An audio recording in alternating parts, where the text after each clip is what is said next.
In today's video, we're going to be talking about polymers. So, everybody should be familiar with polymers. These are our plastics. As an example of a unnatural or synthetic polymer. And then, of course, there's other types of polymers, but plastics are probably the ones that people are most familiar with. Polymers themselves are a high molecular weight molecule made by joining small molecules called monomers.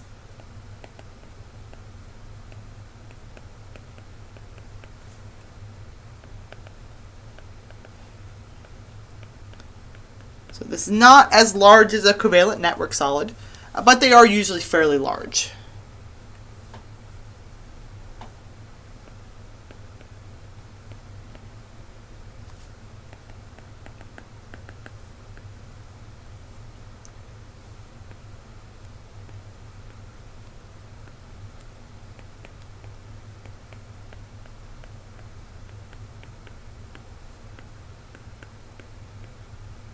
So monomers are a building block of our polymer, our huge structure. So monomers are going to be a small repeating unit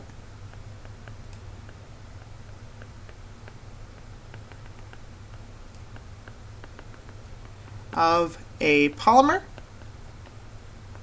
The more monomers we have, the greater our polymer. The reaction to make a polymer is called a polymerization reaction.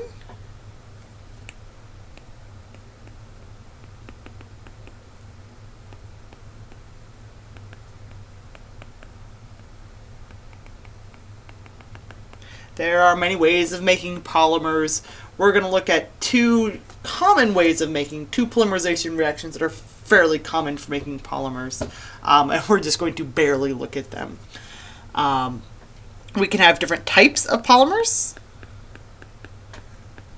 and I'm going to kind of divide them into types. So they can be natural, so natural is a type, or synthetic. So DNA is considered a polymer. That would be considered a natural polymer. Synthetic, we're going to be looking at stuff like plastics. Plastics are considered synthetic polymers. We can look at inorganic polymers, or we can look at organic polymers. If it's inorganic, there's no carbon, and if they're organic, they are carbon containing.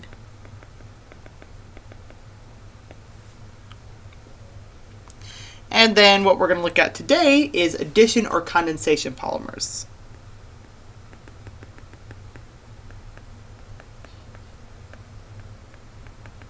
So this has to do with the way in which they're made. Addition polymers are made through addition polymerization.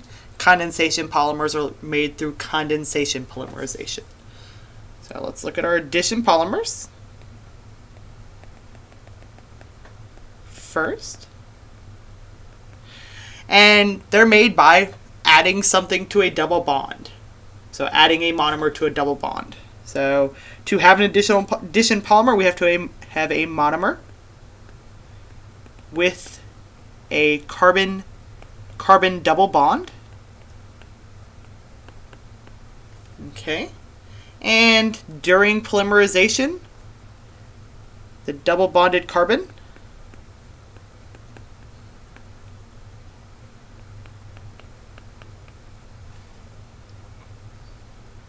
so with our double bonded carbons, we break the double bond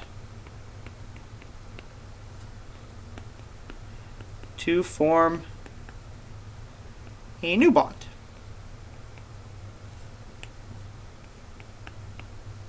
Okay. So I'm just going to take 3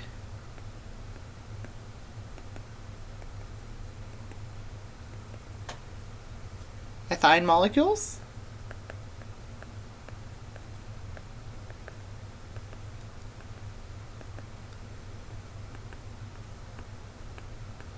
So our 3 ethene molecules.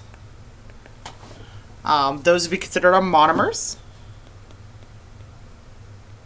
Right? They each have a double bond. And we're going to break the double bond. One of the electrons is going to go there. One is going to go there. And same thing here, here, here. And we're just going to take those other electrons and they're going to go on to, there's an infinite amount of those on and on and on. Okay, so when those reacted that way,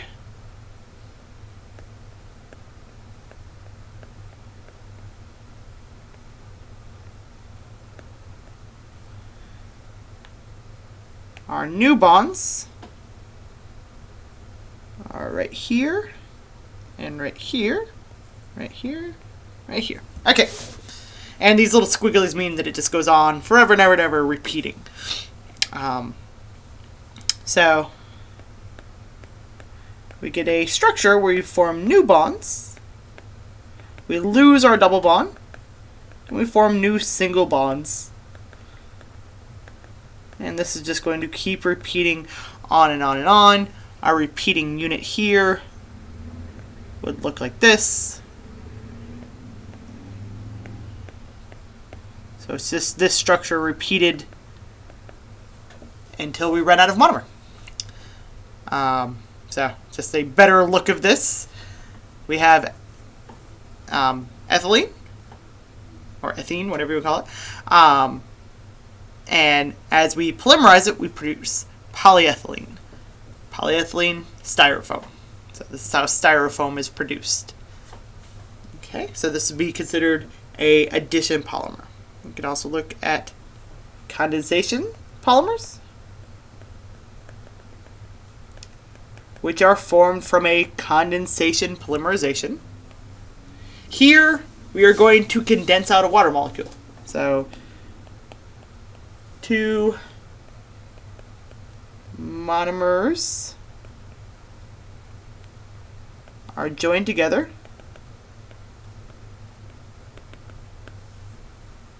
through the loss of a water molecule.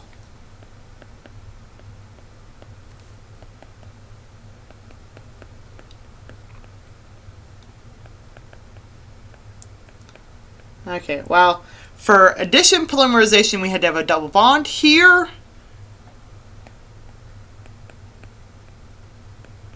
We have to have a carbonyl group. So that's a carbon with a double bond on oxygen and an OH. This R is just some random chain, doesn't matter what it is. And it has to be added to either an alcohol or an amine.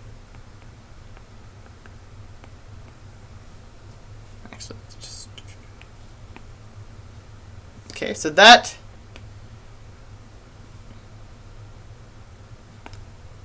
is the requirements to make a condensation polymer. So what happens is this OH and this or this H are combined to produce water. And we either produce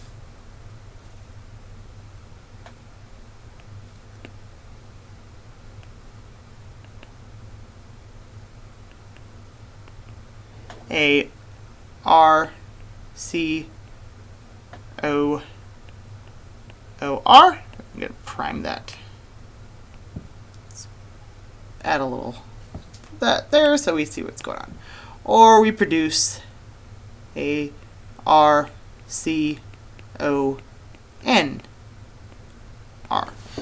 So we're either producing a carbon-oxygen bond or a carbon-nitrogen bond. Down here is just drawing it a little bit prettier. Okay. So we're going to produce a water molecule and a new bond between carbon and nitrogen or carbon and oxygen. Okay. Here are some common addition and condensation polymers.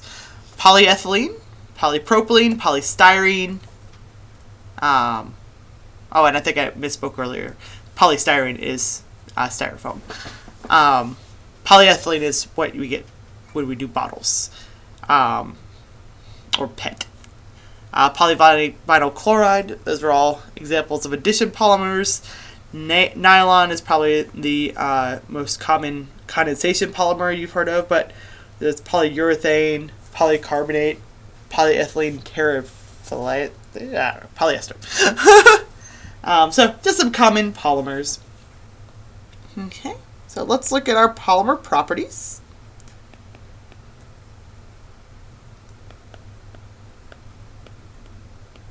So polymers themselves are made from a bunch of monomers.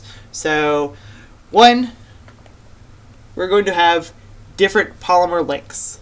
So many of the polymer properties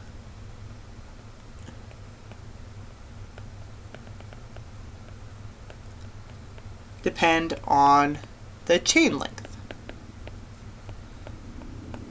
So with different polymers, they're going to polymerize until they run out of monomer. So you're going to get a bunch of different chains within your reaction, and you're basically going to have an average chain length, but there's going to still be a bunch of different chain lengths. So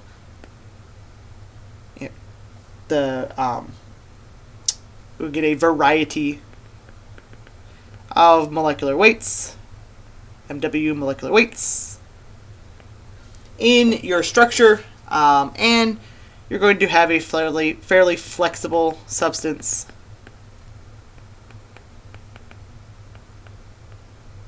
But you're still going to have a variety of chain lengths, and you can go for longer chain lengths or shorter chain lengths depending on what type of properties you're looking for. And generally, the longer your chain, so if you let it polymerize for a long time, you're going to get a more twisted molecule.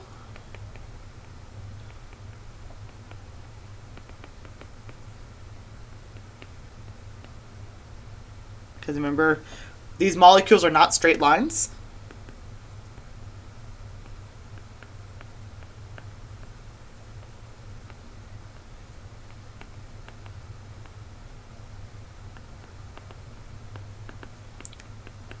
So they're going to twist and bunch and do all sorts of crazy things. So it'll look something like we see down here, where we have this kind of twisting of the structure.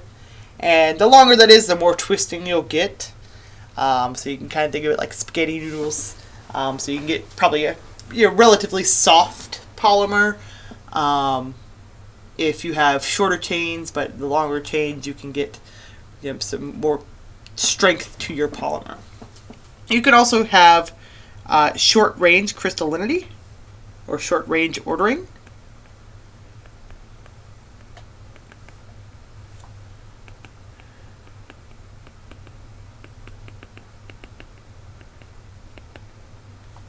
You don't generally think of polymers as crystalline solids, but you can look at crystallinity within here. So once we have our structure, so our initial chain, we can get short range ordering, and that could be shown throughout the entire structure. And that crystallinity will affect the properties. So if we take polyethylene, for instance, we can look at it as a function of crystallinity. So we have different percentages of crystallinity. And let's look at how that changes our properties. One, our melting point. As we increase our crystallinity, our melting point goes up. Our density also goes up as we increase crystallinity because things are able to pack a little bit better, greater grams per volume. We also get a greater stiffness if we have a greater degree of crystallinity, so it doesn't yield quite as much, which means we have a greater yield stress. Okay, so all of this, this increase of crystallinity basically results in a more stable structure. Another thing we could do to kind of stabilize the structure besides just making it more crystalline, you could also do, you can make it stiffer by bonding between chains. So here we have the chains ordering, just based on electrostatic interactions, but we can also have chains bonded together through a chemical reaction. So we can make substance, or polymer rather, polymer stiffer by bonding chains together.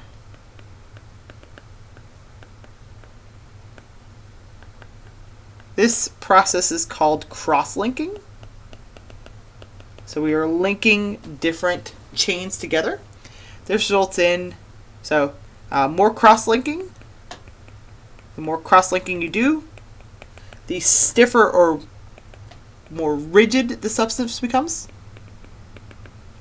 Okay. A common cross-linking technique is vulcanization. And this is a cross-linking technique where you add sulfur and heat to natural rubber.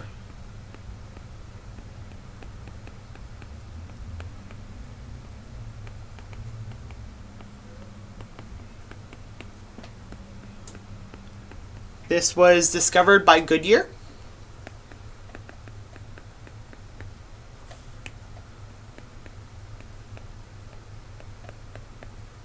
As in the tire, the person who developed the tire. And he was able to make tires by doing this vulcanization process. So natural rubber is very soft, low melting, so it's fairly unusable.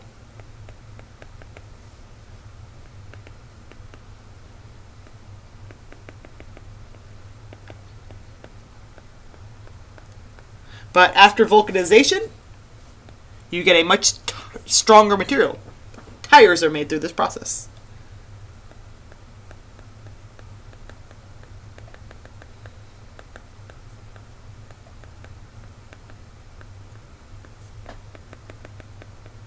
Okay, so let's look at what that looks like. So natural rubber is a polyisoprene structure. And when we take that alternating double bond structure and vulcanize, we add these sulfur bridges. So these are called sulfur bridges. And this significantly increases the structure's stability and stiffness. Okay. That's everything I want you guys to know about polymers in general. So bye for now.